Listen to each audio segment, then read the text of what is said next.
નમસ્કાર ખેડૂત મિત્રો, હું અંશ ડોબરિયા S2H વતી બધા જ ખેડૂત મિત્રોનું હાર્દિક સ્વાગત કરું છું।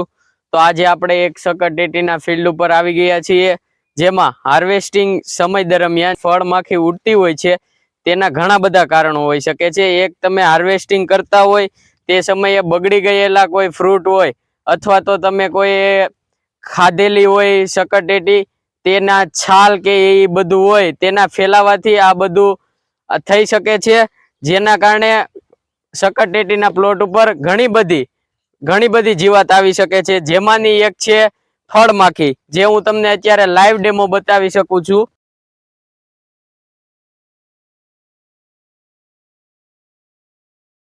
જે ઈંડા હોય તે 2 થી 3 દિવસની અંદર બચ્ચા સ્વરૂપે બહાર આવી ઘણું બધું નુકસાન કરતું હોય છે। તો તમે જ્યારે સકરટેટીનું અથવા કોઈ વેલાવાળા ફ્રૂટનું હાર્વેસ્ટિંગ કરો તેના અગાઉના 2 દિવસ પહેલા ફળમાખીનો સ્પ્રે જરૂરથી છટાવજો। જય કિસાન।